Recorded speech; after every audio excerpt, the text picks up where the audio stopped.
Hello, Flosstube. This is Stasha. And we're going to start with who won the giveaways. Nobody entered for the F.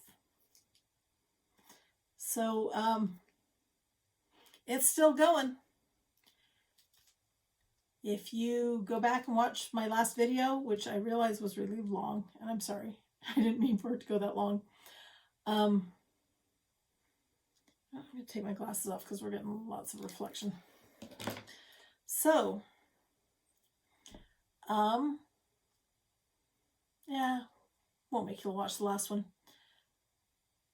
If you want the needlepoint F,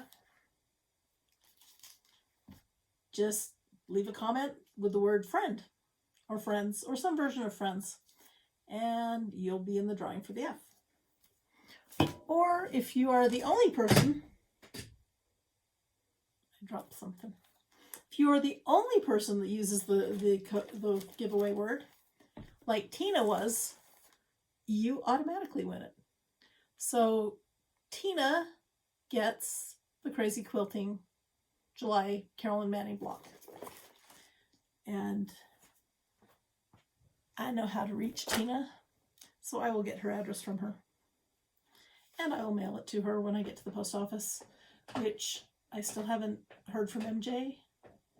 And I think I know who MJ is. So I will reach out to her too. She hasn't watched the last video to know that she won the Better Believe It. So let's move on to finishes. So finishes. More Just Nan finishes as part of Dominoes.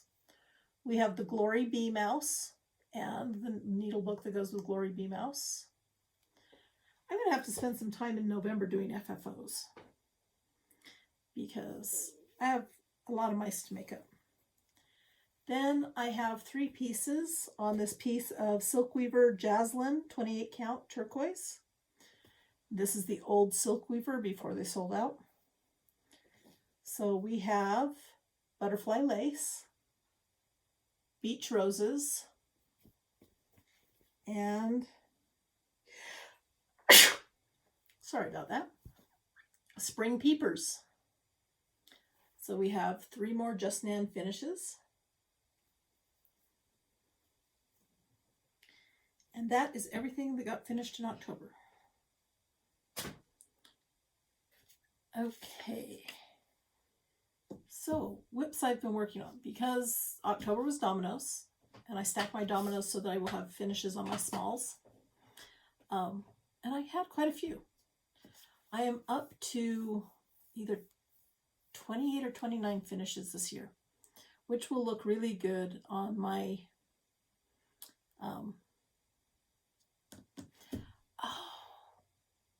why have I gone blank? It's not Whipocalypse. Year of Whips. So, for my Year of Whips, I have finished almost half of my whips now that I listed. So, I've done quite well on that. So, I've got needle minders stuck to each other. So, whips that I'm working on. I picked up Tonight We Ride and got this added here.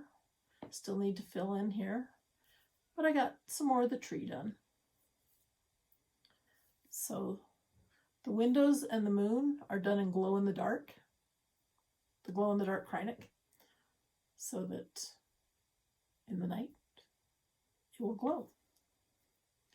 So I also wanted to give you a tip on Nerd frames. So this is the large Nerd frame. And this is an 11 by 11 grime guard. So guess what? An 11 by 11 grime guard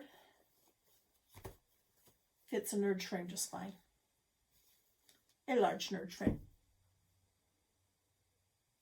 So there you go, ready to work.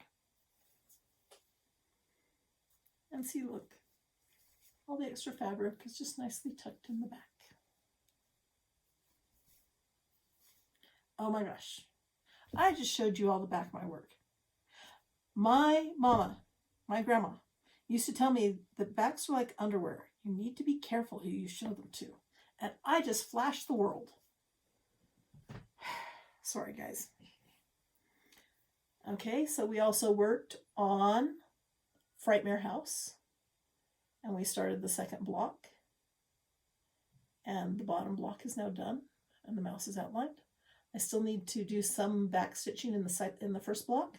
But we did get the second block started. And I have finished the 8% goal for this year. So at the beginning of the year, I set a goal to work on 8% of all of my whips. And then I did just January. And I did just January. For those who didn't know, I took 31 just Nan patterns that I was either already working on or wanted to start. And I worked on a different just Nan pattern for the 31 days of January. And then I was thinking, oh, okay, that's okay. Apparently I did not math correctly, because I was thinking, oh, well then in the rest of the year, I'll just finish 1 or 2 of them a month and I'll have them all done by the end of the year. No, we did not finish them all in the end of the year, but we did get a lot of them done during Dominoes. So I did get, like I said, I finished 28 or 29 pieces this year. Most of them are the just January pieces. And I'm sorry, but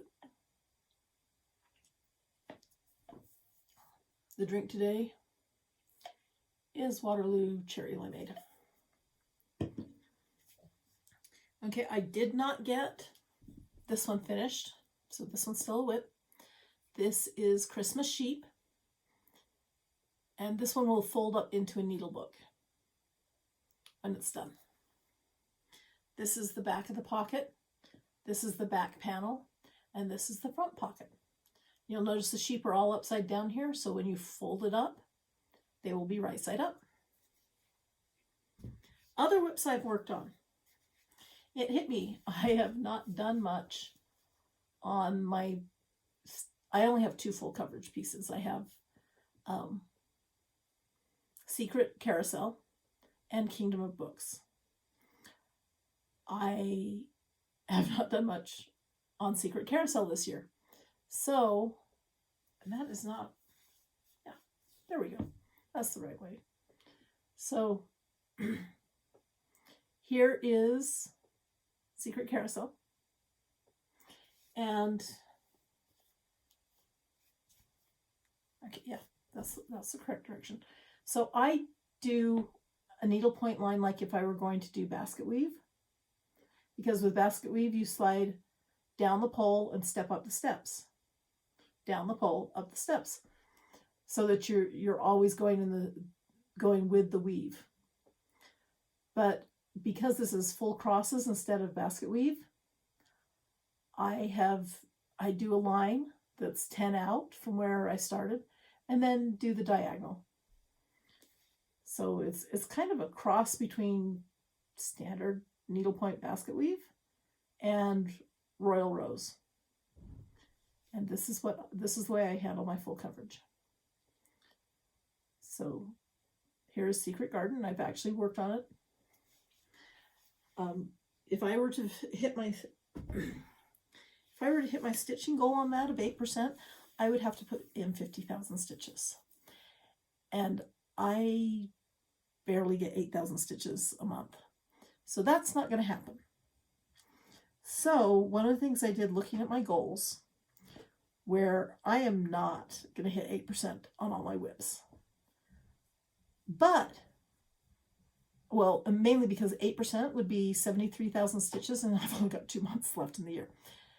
Not going to happen. But if I lowered the goal to 3%, with the whips that I have not completed my goal on yet, that leaves me 20,000 stitches, and that is doable. So yes, it's possible I am not going to hit 3% on Secret Garden or Kingdom of Books, because I have not touched Kingdom of Books yet this year at all. In fact, I have 7 whips that I have not touched at all this year. So I need to get going on them. The 7 I haven't touched, I'll put pictures at the end. So I have not touched Class Schedule. I have not touched Fortunate Traveler, which is really sad because I have that on a floor stand, but it is the Case Creation foldable stand.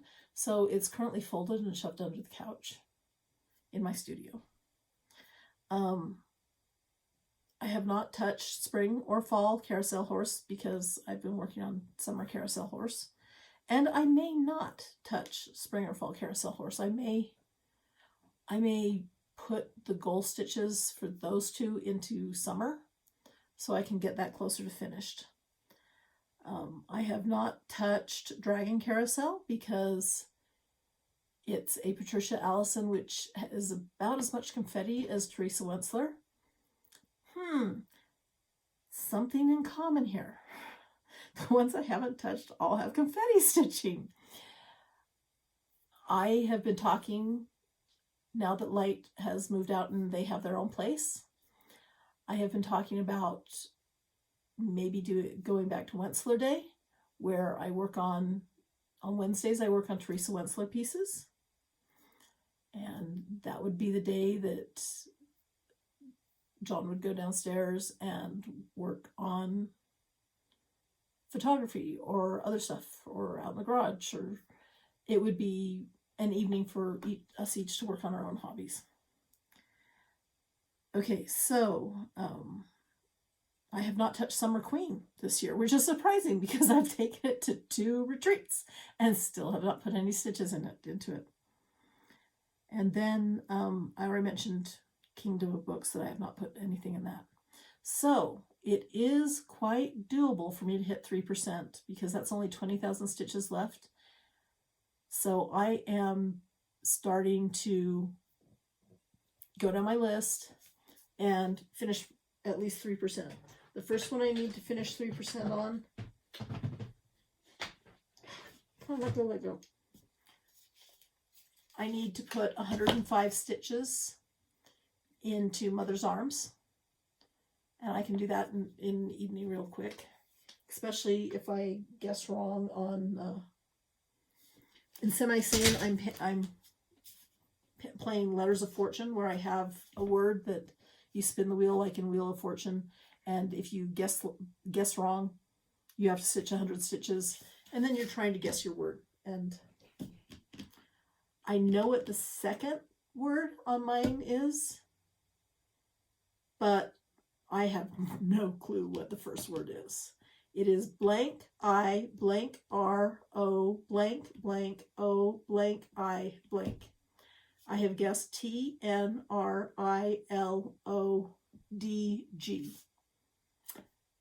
And that's all I know about that first word. So I have no clue. So we'll keep guessing and stitching 100 stitches, and I can put 105 in Mother's Arms real quick. And other things I've got going. I have got 2 new starts, because when you're not going to hit your stitching goal of 8% with the whips you have, of course you start 2 new things, right? Yes? Isn't that stitching logic? I mean, it's for me. But one of the things I started was it's kind of not my choice. My sister, my oldest of the younger sisters, I'm 2 of 8. And we are 1 boy, 1 girl, 3 boys, 3 girls. So I'm 2 of 8, and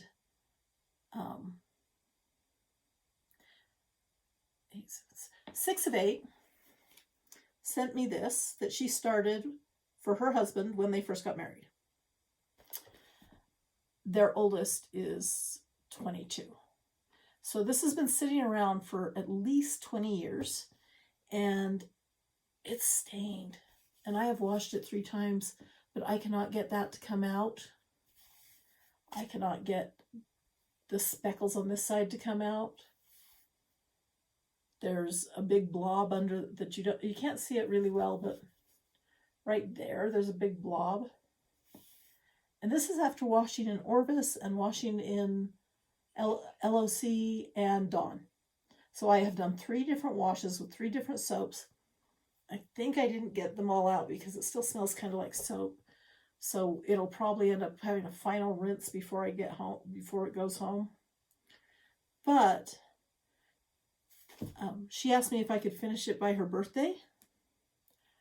And I'm like, your birthday's in January. You want me to finish this in less than 90 days? Yeah, right.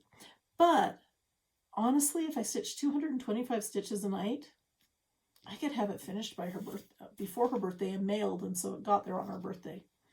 So we'll see if we do it. Who knows? Maybe it'll be your birthday next year. We'll see how bored I get of it. But so far I have added this section over here. So I'm calling that piece West Point because that's what it was. It's a West Point kit that she picked up when she was visiting her, at that time, fiance. So that's what the whole thing looks like when it's done.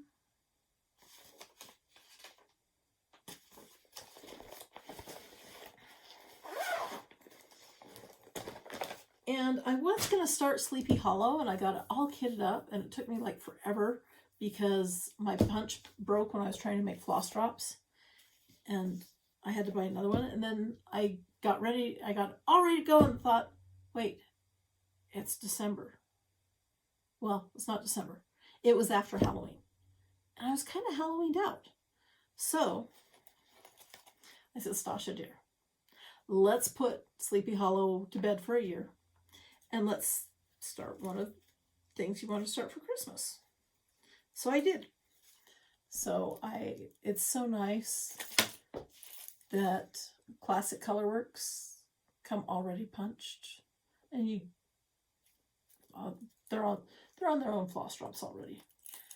This ring was one of the Christmas gift boxes last year. I don't remember if it was Bestitched Me or Night Stalker or Silks for You. Those were the 3 boxes I got last year. Yeah, I have a problem with forgetting that I've already ordered boxes. I think we learned that last time. So, I think I've got 2 boxes coming this year for Christmas. I don't remember. I know I ordered the Silks for You box because I ordered one for me and one for my daughter-in-law. So I know I've got the Silks for You box coming in December. But I don't know if I ordered any other Advent boxes. Although my daughter-in-law wanted the Woobles Advent box, so she's getting that one as well. That was the most expensive one I bought this year that I can remember.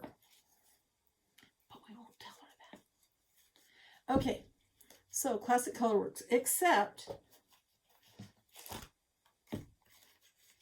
they're using eggshell for the snow. Oh, Jack Frost Tree Farm. This is not snow. I do not need yellow snow on my cross stitch sampler. And they didn't have a Classic Colorworks white when I went to my shop. But I was able to get Picket Fence from Gast. So this is our snow. This looks more like snow, doesn't it? I mean, yeah, no, we do not need yellow snow. I have beagles. We have enough yellow snow in the yard. And then I also picked up some extra greens. So I picked up Weeping Willow and Nature Trail was called for. English Ivy was called for. I added Mistletoe.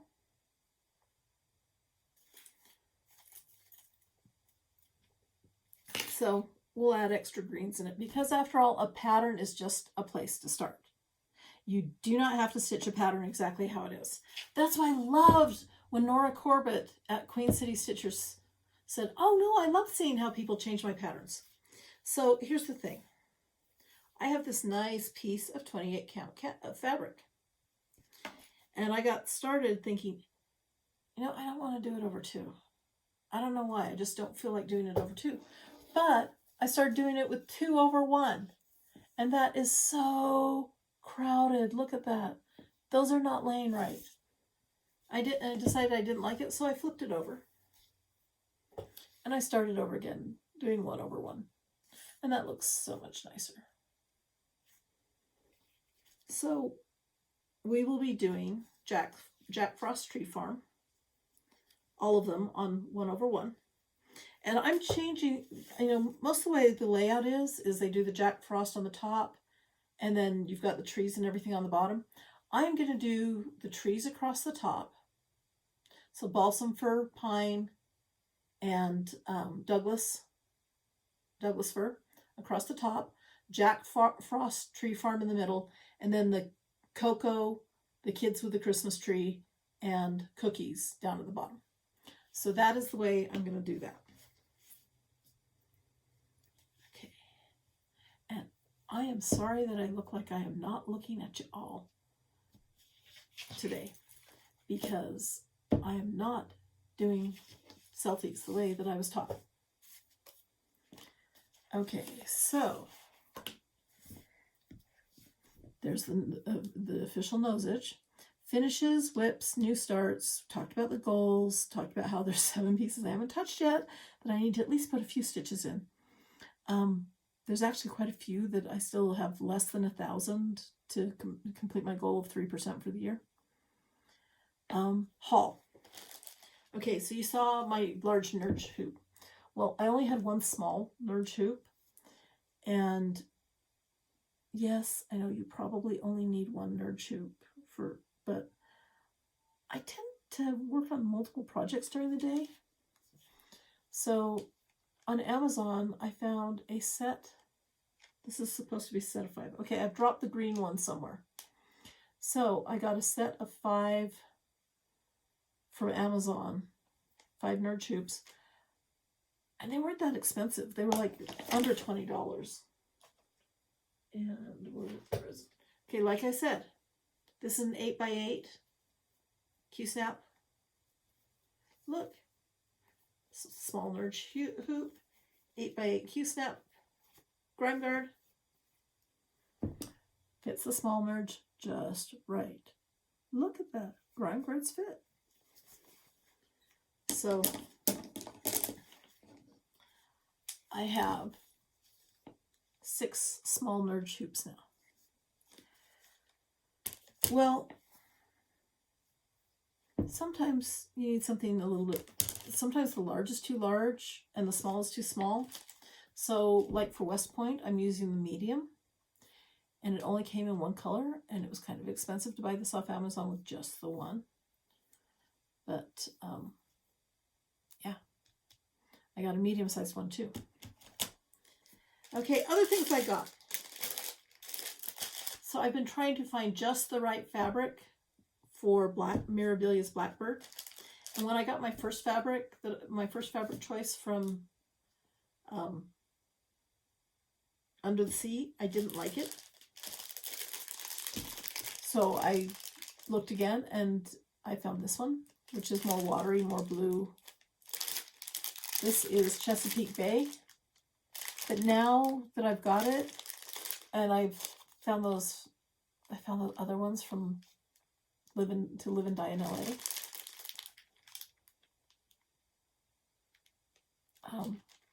This may end up being a Christmas. This may end up being Kringles.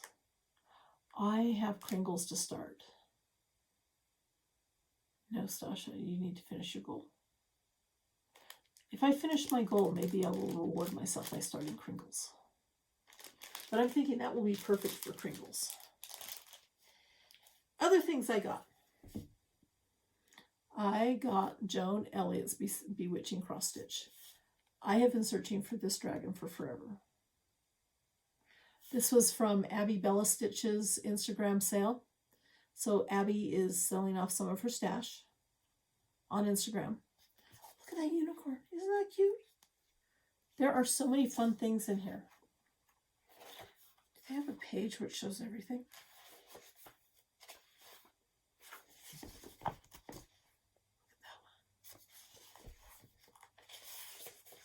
Okay, this one contains Father Son, Crescent Moon Dragon, Hocus Pocus, Chinese Phoenix, A Wizard's View, Childhood Dreams, Celtic Wheel, A Witch's Best Friend, An Enchanted Life, and Mother Moon. So lots of fun things in here. After all, this book is simply magical. So this is one I've been looking for a while, and Abby had it for a really reasonable price. So that's now mine. And then we had the A&G Christmas party, where there's a gift basket that's given away at the end of the year. I did not win the gift basket. However, as we were looking through things, I absolutely fell in love with this frog.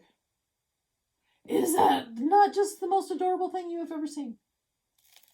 But I really didn't like the yellow background, so I'm thinking if I stitched it on black Congress cloth. The lady who won the basket told me I could go ahead and borrow the Graham Russ Needlepoint Designs book. She actually told me I could have it, but I feel bad about taking it, so I just want to stitch the frog and then I'll give it back to her. Although, that bat is starting to call to me. Look, there's the frog. Look how cute that is. Look at this cat in a teapot. So much of this work is done on Penelope canvas because you have petite point stitches and regular stitches. So like with the cat, you've got some petite point work along with the regular needlepoint work.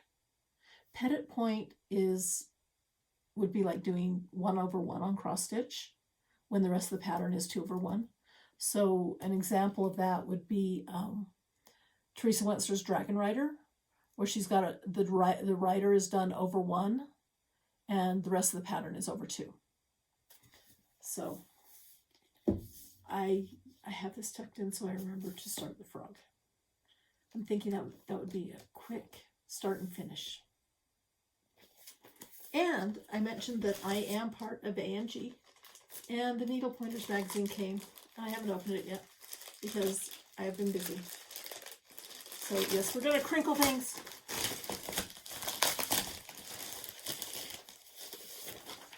And we're going to open the Needle Pointers magazine.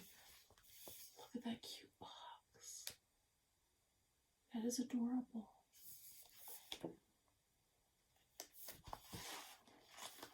And it tells you who stitched the cute box. So they have all sorts of fun stuff. Thoughts on stitching tartans.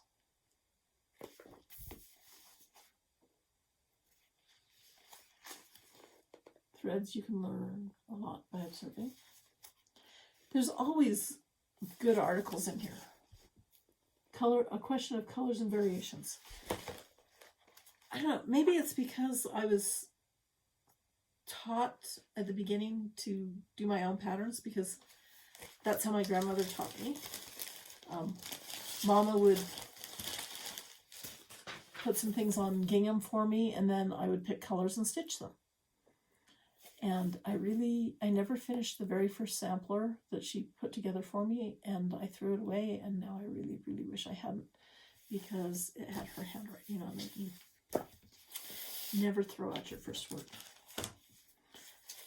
Okay, last time we ended up with 2 doubles, but because we were already giving away 2 things, we said we'd give them away this time. So we have the Stitch Girl Sampler and Simple Abundance. So if you would like to be in the drawing for these 2, and hey, if you're the only person that comments, you end up being the only person in the drawing. Say, say girl for this one, since it is a Stitch Girl sampler. Just say girl. And for simple abundance, either word, either simple or abundance, because there's a lot of abundance this time of year, and we should all be grateful for abundance. And then, of course, we're still trying to give this one away, because apparently nobody knows anybody with the letter F. This one, the keyword for this one is friend. So we'll see at the end of the month if anybody has any ideas for that. So at the moment, I am in 2 Facebook cross-stitch groups. I'm in Simply Saying Stitchers, and we are doing Wheel of Letters of Fortune. So I told you I'm trying to guess my puzzle, and I'm pretty sure the second word on mine is organize. So that first word that has lots of I's and O's has something to do with organize, I think.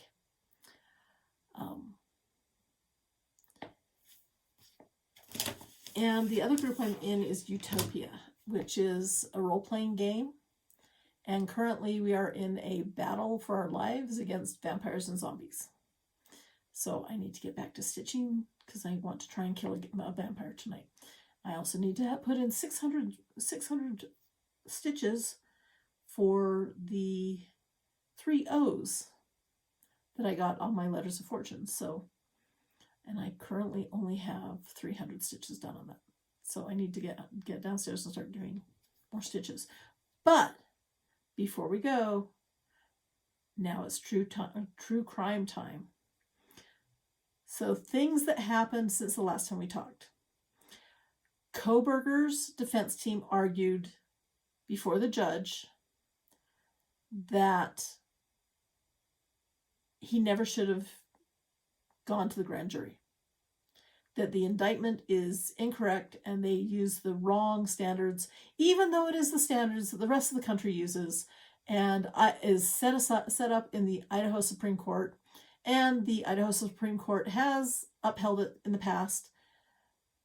The Kohberger team, somebody on the Kohberger team, defense team, has a bug up their hair. I was going to say another word there, but I didn't. Somebody has a bug that they want to try and change the way that grand juries are run. So they flat out told the judge that they're pretty sure he's going to rule against them, but they want to do this so they can appeal it and take it to the Idaho Supreme Court. That, they say that grand juries will indict a ham sandwich. They want to make it tougher for grand juries to indict people. So that, Emily D. Baker's assessment of how the attorneys argued this before the judge was really cool. She's like, these guys are having fun. This defense attorney knows that he's got a snowball's chance of getting the judge to rule for this, but he's flat out told the judge, the whole point I'm arguing this is so we can take it to the Idaho Supreme Court. So he knew that he was going to file an appeal on it from the beginning. And you could tell the judge and the attorneys were just enjoying the time, enjoying the debate, enjoying the argument. And sometimes I think that's why people go into law, is just so that they can argue and get paid to do it. A lot of being a defense attorney and a lot of being a prosecuting attorney is being able to tell a good story. A friend of mine a fellow student that was in the MBA program with me recently lost a court case, and when they posted their assessment, they said, we did a postmortem on it, and it hit us that even though we had all the facts, we had the law on our side, we couldn't spin a good story. The other side didn't have the evidence, but they spun a good story, and the jury could relate to their story, so we lost the case. So it really comes down to can you tell a story the jury will believe? And which side is telling the better story? So that telling stories brings us to Corey Richens, but we're not ready to go to Corey Richens yet. The other thing that happened in Coburger this week is the judge ruled that the prosecuting attorneys need to turn over the evidence to him. Yeah, the Coburger judge is judge. Isn't that fun to say? Judge. So judge has, so one of the excuses that the prosecuting attorneys have given for not turning all of the evidence over to Coburger's defense team is that there is PII, there is personal information in there, which should not be released to the defense team because of the way that the genetic genealogy was done. There are people related to Coburger whose names would be released, that might be released to the press, that shouldn't be released if they release everything. Because as we saw in the Richard Allen trial, sometimes things get released that shouldn't be. And anyway, the judge is asking that everything be turned over to him, and he will make a ruling on whether there is PII that cannot be released. And because the law states that the defense team, in order to have a fair trial, they need to know what the prosecutors base their decisions on. They need to know, were there other people that were involved? Were there other possible suspects?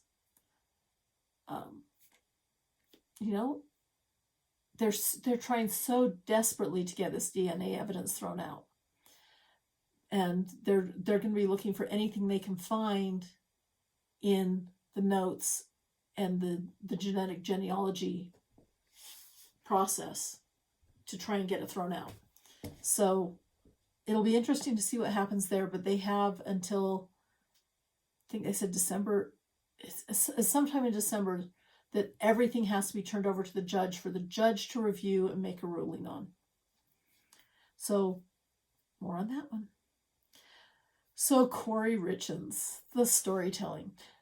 So we had the walk the dog letter that we talked about last time. Friday was the walk the dog hearing, where Sky Lazaro, who is Corey's attorney, argued that the case should be totally dismissed. And if not dismissed, the Summit County Attorney's Office should be punished by moving the case to Salt Lake City. And, the police just won't even look at any other possible theory. They are just in lockstep with the district attorney, and they just will not look at any other possible theories. To which the judge said, if the prosecuting attorney wasn't sure that they were beyond a shadow of a doubt, they shouldn't have arrested your client. So no, they're probably not going to entertain any other theories, because that's what the defense does. It's not for the police to follow any other theories once they have charged you, once they have charged your client. So Corey has been claiming that the 5 pages of the walk the dog letter was part of her really long novel of 65 pages. Okay, first off, a novel is not 65 pages. 65 pages is a short story when we're talking handwritten notes. Unless you write really, really tiny, and then maybe it is a novel, but most novels are 10,000 words or more. So 65 pages is definitely not 10,000 words. So no, this is not a novel.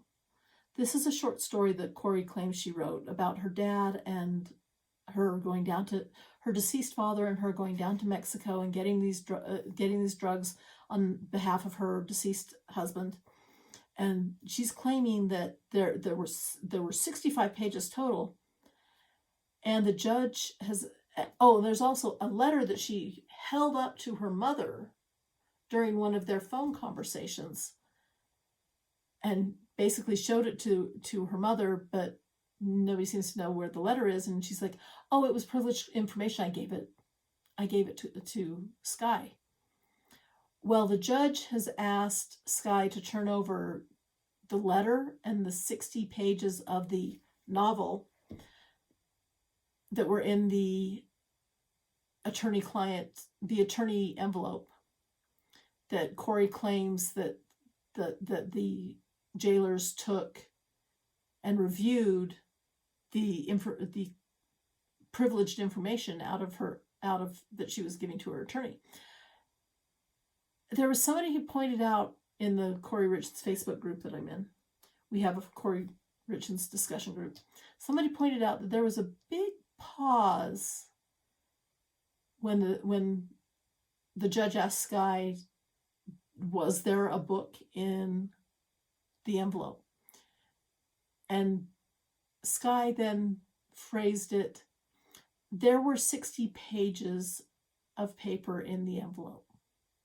She didn't say there was anything on them, but she did say there were 60 pages in the envelope. Well, she now has to turn those 60 pages and the letter that Corey held up to her mother to the judge.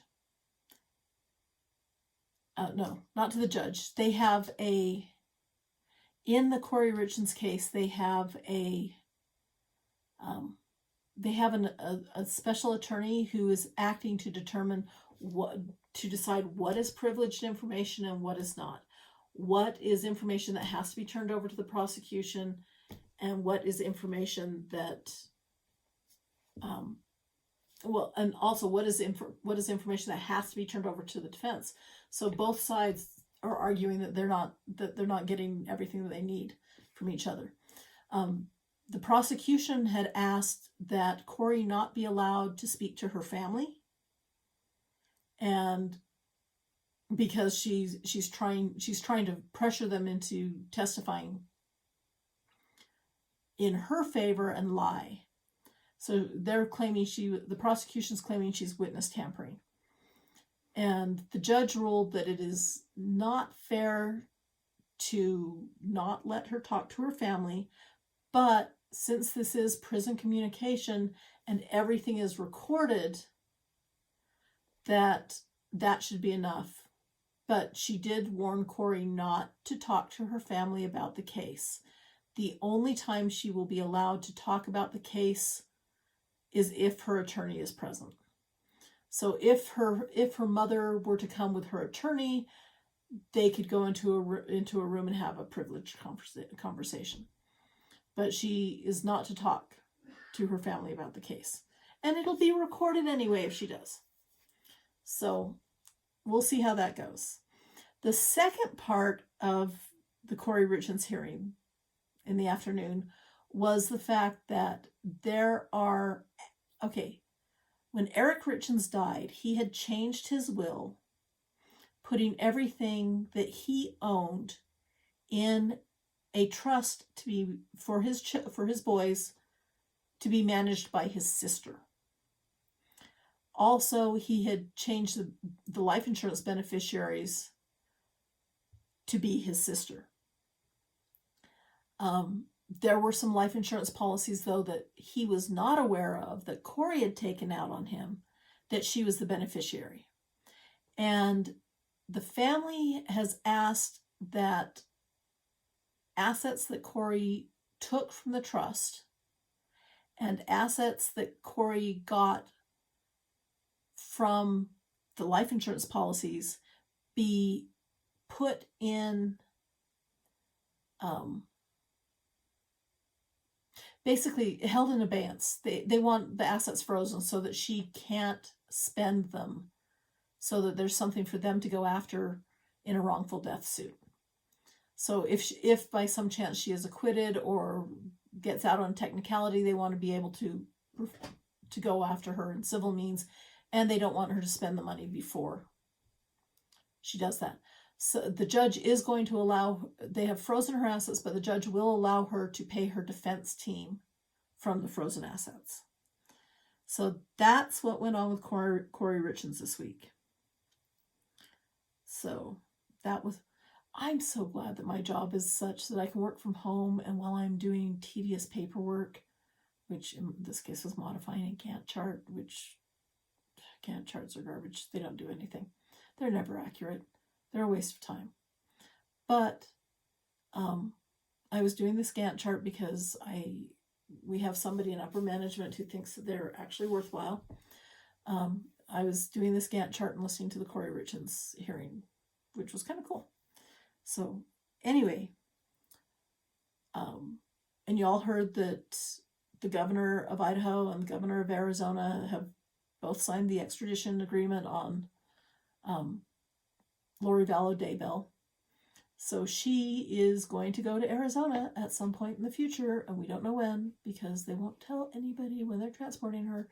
She will just appear in Arizona at some point. So that is what's going on with her. And Chad's trial starts April 1st. And they have released, I think we talked about this last time, that they've released JJ's body. And I don't know if they said they released, don't know if they've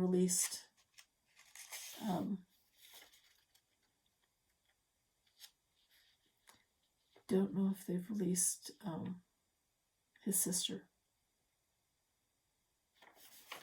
But from what we learned in the first trial, there wasn't much left of her body anyway.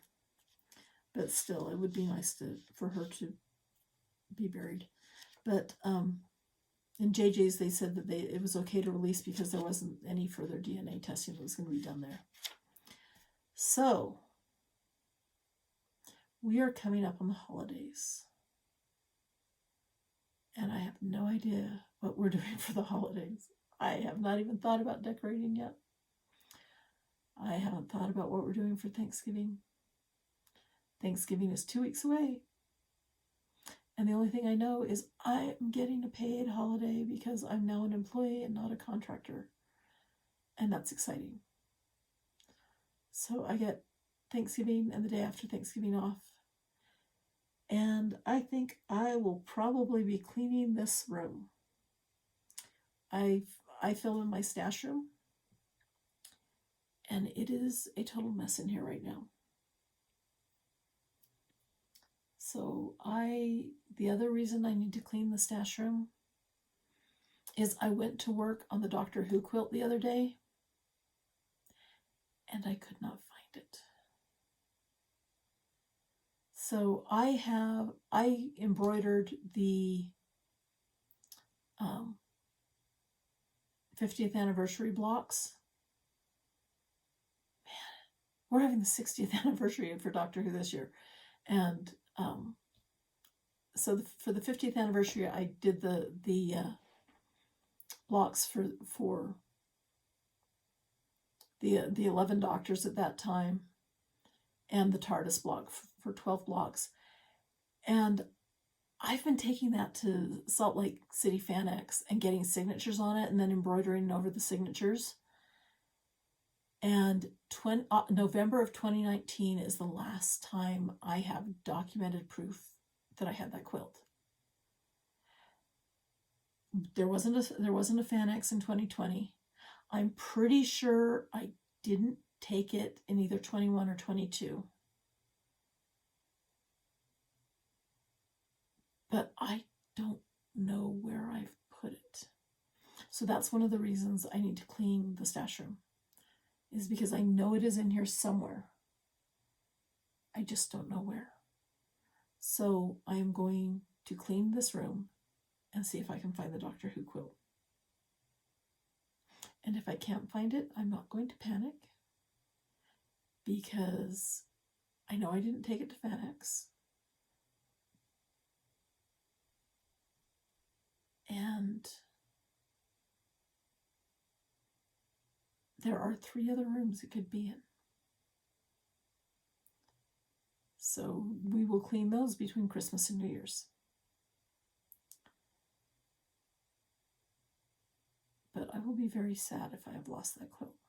I did, however, find the Lord of the Rings quilt that I got the other where I have other signatures on, and that one still needs to be put together. And I have all of my Star Trek signatures, so I can work on my Star Trek quilt. So those were the three autograph quilts I've been working on. Okay, that's all I've got today.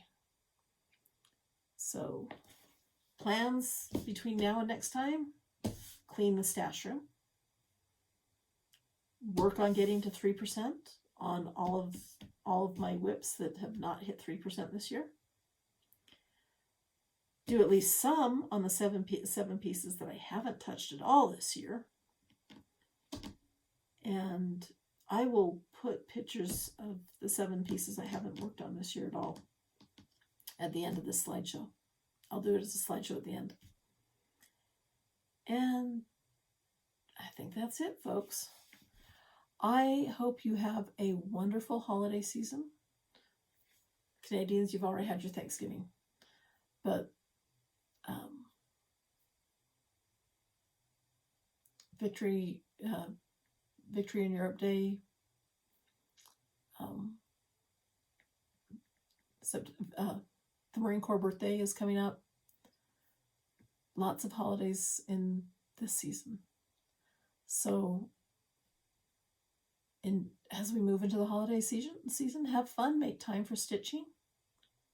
And remember, patterns are just a place to start. Have fun with them.